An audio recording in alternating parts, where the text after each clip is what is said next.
Doug wrote a post a while back, like a bit of a blog post about kind of how vulnerability and mental toughness are actually related to each other, and it's an area I'm interested in because you hear a lot of people talk about vulnerability now, a lot of the sort of Brenner Brown stuff, and instinctively, I saw vulnerability as being a useful tool towards developing mental toughness rather than them seeing as contradictory in any way. And that what you're describing to me there, Joe, just sounds like the person who can't leave the house, the person who can't look you in the eye. Is it fair to think that actually getting that person to be aware of those, whether it's vulnerabilities or insecurities, however you want to phrase it, is that actually one of the first steps towards becoming tougher? You know, and it almost sounds paradoxical that to become tougher, you have to engage really in your sensitivities, your insecurities, your vulnerabilities.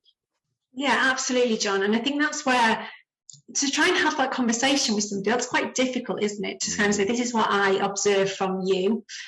So where the mental toughness reports work really well for the mentors is that they were really able to unpick.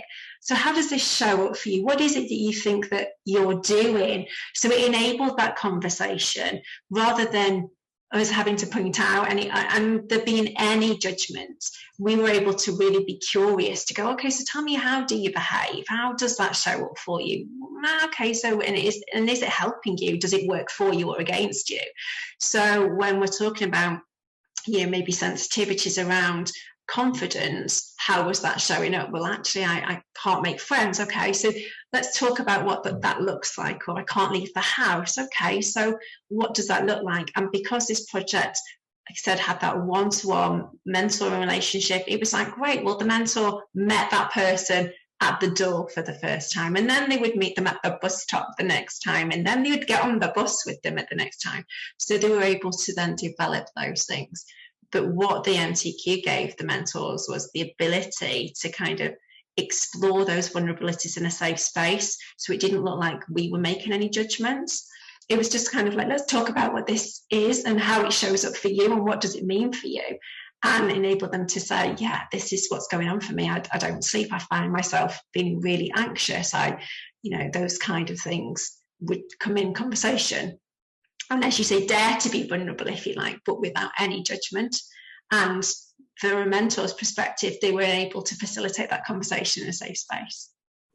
Yeah, I love the sense of, especially working with a group who I think it's probably a fair assumption that there wouldn't be tremendous mental health literacy in the group. So being able to engage with them by saying, what does it look like? You're linking a psychometric assessment, essentially of cognition, through to a behavior, and what does it actually look like?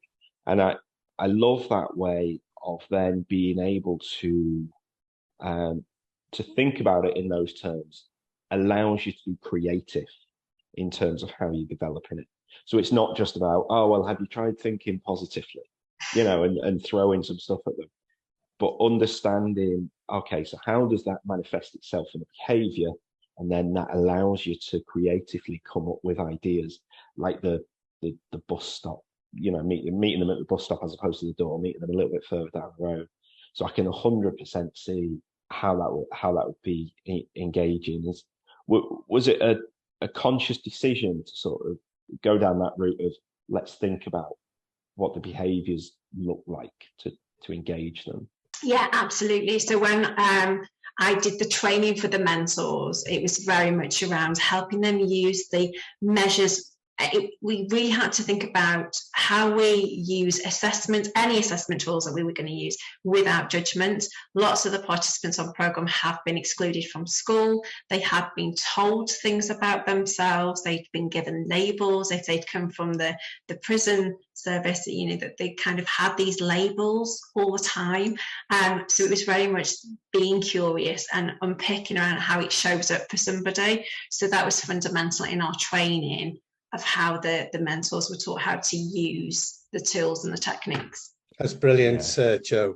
You've done something really interesting. You've connected an enabler with an outcome. because you've spoken about what you've done and how you've used it and what kind of results you're getting. And for me, it's just a perfect story.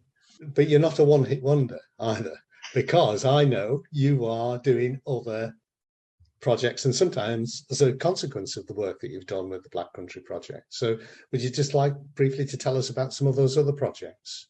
Yeah, I guess, like I said, one of the things I really like about the tool is that it enables us to be really curious, and I think it's really versatile. So I use this in a whole range of my projects. So from team development with an exec team in a housing association, from my coaching practice, right through to working on another project, work on a BBO project where I personally mentor. So I personally have 4 people who have been removed from the labour market for a specific time. I use the mental toughness score with them. So I use the assessment. I do one-to-one coaching with them. And the aim is that they are an ambassador for program. And again, so some of those were amazing stories where they came in and didn't, that they hadn't ever had a job, suddenly to now speaking at conference or doing a video about their journey. I use it with schools.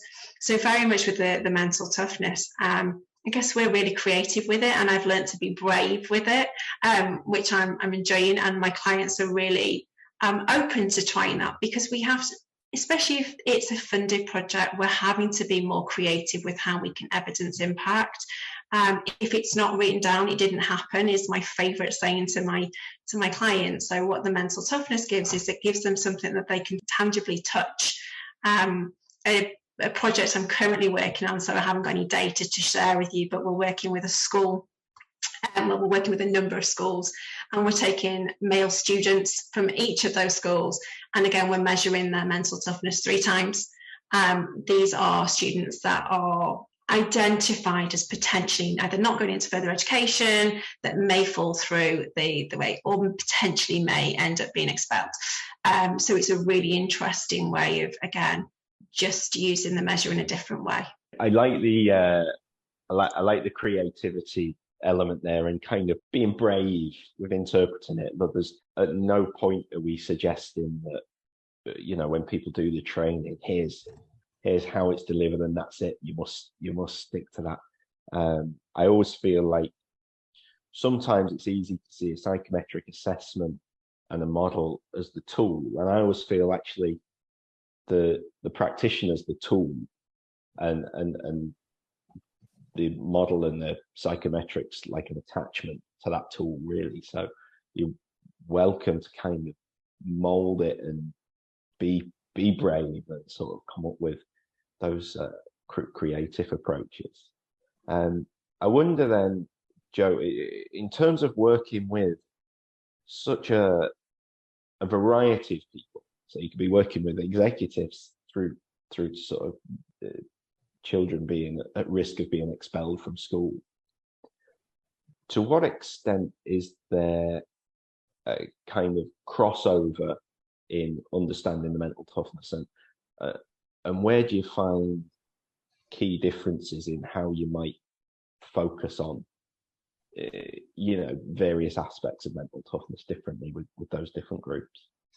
I guess the crossover is, I think, human behaviour, whether it at child form or at adult form, the way that the way our emotions show up are very similar. So whether it's from feeling really anxious to being in a schoolroom to really not wanting to sit at the top table because you don't feel like you deserve your position as a director, I think some of those things are very similar. So yeah, I guess when I talk to clients, whether I'm talking to one of my ambassadors or whether I'm talking to a chief executive, actually the emotions behind some of those things that we unpick from the measures are very, very similar. The way it shows that the words they use, how it's in their settings will feel very, very different, but actually those things I think are similar. Mm-hmm. Where I think about the differences, it's around the tools and techniques that you're using. There are things that you can get away with, I guess, some more creativity I can with a younger cohort than if I kind of go in with a group of chief execs and go, this is a great, so I have to think about it in a slightly different way. So the tools and techniques that you perhaps give your clients to develop mental toughness. So I would give a different toolkit if I was working with the ambassadors versus what I would give if I was working with a team of executives that are trying to build more of a cohesive team. That answers the question. Oh, absolutely. Joe, this is perhaps a question we should have asked you at the start, but it's a good time now. What attracted you to the concept? How did you come across it, and why did you develop this interest? So as you said, Doug, it was a very long time ago. By memory, I think I remember attending a CIPD event that you were hosting. We also knew at the time I was working with a colleague who you also knew really well, and that kind of relationship. It was like, but what really intrigued me about the concept was there was no right or wrong. I really liked that. It was kind of this, I've always been really curious around why people do the things they do, or you could have people at the same level, but they would behave very differently, or they'd attend a similar event, but they'd all come away with a different experience. So I guess I've always been kind of curious about people and their behavior. What I liked about mental toughness, and still it's the thing that I love most, is it doesn't pigeonhole people in the box. So regardless of the score, it's what does that actually mean for them? How's that showing up for them in their life? And does it work for them? I never say to somebody they have to develop their mental toughness. You don't have to do anything. What you want to do is raise the awareness to say, this is how it's showing up for you, and does it work? And I guess as I've been using it more and more, I use it now in so many different ways now, because I've just learned to be more curious with it. And that's kind of how that's how I apply it. But I use it as an enabler, as John was saying. It's very much it enables me to have those conversations. But I really love the fact that it didn't put people in a box. Where some of the other measures felt like they did, you are this. And then sometimes I would see that people in teams wear that and they go, oh, I like that. That's my style, so that's okay. And it's like, no, that behaviour is not okay. So I like the fact that there wasn't a right or wrong, didn't pigeonhole people, and there's the ability to grow if you want to. And if you don't, that's okay. Brilliant. Well, thank you, Joe. We've taken a big chunk of your time, but it's been a fascinating podcast. This is really, really interesting. And I think a lot of people will show a lot of interest in this. If people want to know more, or they want to get hold of you, how can they do that? Yeah, I'm happy for you to share my email address. So yeah, just if they want to drop me an email or find me on LinkedIn, you will find me under, so confusing, Joe Taylor. I've just got married, so Doug, you introduced me as Joanne Taylor, which I am. I just haven't got around to changing everything yet. Not to my husband's frustration. But yeah, I'll give my email address. I'm more than happy for people to just drop me a line, and I'm happy to share some of the stuff we've been doing. So if it's LinkedIn, for the present, it's Joanne Taylor, but it could well be Joanne Taylor. And Joanne with double N-E.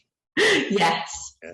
Well, I think from my perspective, although I've known you for such a long time, and we do work quite closely together at times, even today has been a little bit of an eye-opener for me. For me, the three takeaways are getting to understand that you have been connected to this concept for a long, long time, but you have taken that time to learn the concept, to learn to understand the concept, and you've unlocked its potential. You're absolutely right. It's we've tried to create a simple explanation for a very complex idea, and it works at that level. But people shouldn't be fooled by the simplicity of the model. It's got loads of value. Then the other thing was, and I think this is a coaching and mentoring lesson, the power of connection. The idea that you can be much more effective by having this really effective one-to-one connection with people. I think that's important, and I wonder whether we might be losing some of that with this virtual world that we live in. I know it's very convenient, but there might well be something that's we might be losing there. And then the final message, which I think is a really big one for John and I, is that it's about dealing with people as individuals. The thing that you've just spoken about, avoiding pigeonholing and labeling people. We can get quite annoyed about that when people try to say, right, you're one of 16 types. Well, it can't be. There are 8 billion people on the planet. They're not divided into 16 types. We are actually individuals, and we don't recognize that. We're not going to make any progress with them. So I've got a lot out of this, apart from the fact that you have demonstrated how you can use it in a really challenging and demanding environment and produce some really spectacular results. And that's what people should be focusing on. How can I reproduce what you've been doing, Jo? Fantastic. It's been great to be a part of the podcast. So hopefully people will have found it useful. Great stuff. I know I did.